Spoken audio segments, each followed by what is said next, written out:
Dans la ville portuaire, le fracas des cloches des navires rythme le silence de la librairie. Lina ajuste une pile de vieux manuscrits lorsque le battant de la porte grince violemment. Un homme entre, les pas lourds, sur le plancher de bois. Il ne dit rien, s'approche du comptoir et dépose une valise métallique. Le métal résonne contre le bois. La surface de la valise est couverte de symboles gravés, des lignes qui semblent bouger sous la lumière. L'homme pose ses mains sur le cuir du comptoir. « Je cherche un récit sur les devises du monde », murmure-t-il. Lina fixe les symboles. Elle ne répond pas. Elle attrape un carnet poussiéreux, le fait glisser sur le bois et saisit son stylo. La plume gratte le papier vierge. Elle lève les yeux vers l'inconnu. Son regard se durcit. « Les devises ne sont pas des chiffres, dit-elle. Ce sont des promesses. » Elle appuie la plume sur la page blanche, prête à transformer le métal et l'encre en une nouvelle réalité. La plume de Lina s'enfonce dans le papier. Elle trace d'abord le dollar. Sous sa main, le papier se peuple de tours d'acier qui s'élancent vers le ciel. Elle dessine des reflets de verre, des flux incessants d'investisseurs qui courent sur les trottoirs, chaque seconde se transformant en valeur palpable. La ville de papier vibre d'une énergie électrique. Lina tourne la page. Son geste devient plus ample, plus posé. Elle trace l'euro comme une passerelle de pierres solides. Elle grave des arches, des ponts qui enjambent des rivières invisibles et des moulins à vent qui tournent lentement sur les billets. Malgré les tensions, les traits s'entrelacent pour former une structure unie. Elle insiste sur la solidité de la pierre, sur cette mesure commune qui lie les nations. Enfin, elle aborde le yen. Le trait se fait fluide, presque liquide. Elle dessine une marée calme qui monte et descend sur la page. Elle note la patience, la force silencieuse qui observe les marchés sans jamais faillir. La plume glisse avec une régularité métronomique. La plume change de rythme. Lina trace le yuan. Elle dessine un réseau de routes infinies qui s'étendent sur le globe.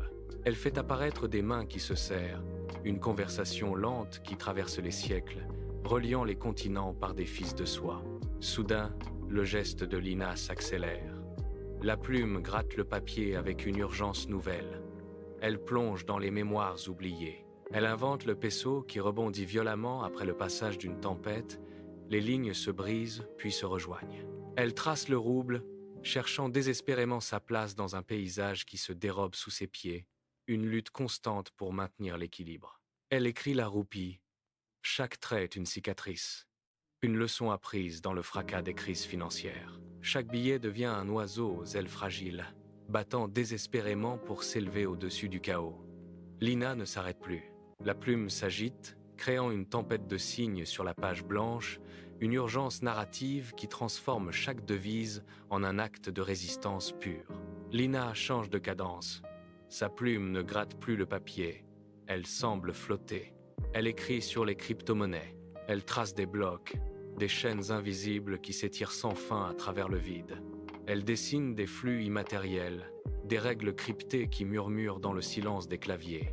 Il n'y a plus de frontières, plus de métal, juste une architecture de nombres qui s'autogénère. Ses doigts courent sur la page, traçant des réseaux complexes qui s'entrelacent comme des toiles d'araignées numériques. Soudain, Lina pose son stylo. Le silence tombe dans la librairie.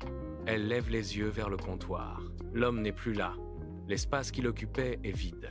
Seule une clé repose sur le bois, gravée de chiffres étranges. Lina s'approche. Elle saisit la clé. Ses doigts effleurent le métal froid. Elle l'insère dans la serrure de la valise abandonnée. Le mécanisme claque. Le couvercle bascule en arrière, révélant une pile de pages blanches, immaculées, prête à recevoir de nouveaux récits. Lina fixe le vide, le souffle court. Elle comprend que le livre n'est pas fini. Elle pose la main sur le papier vierge. Une invitation silencieuse l'attend. Lina franchit le seuil de la librairie. Elle marche vers le bord du quai. Le vent marin s'engouffre dans ses mains, saisissant les pages qu'elle tenait. Des billets s'envolent, tourbillonnant au-dessus des eaux sombres, avant de disparaître vers l'horizon. Elle regarde les vagues frapper la pierre.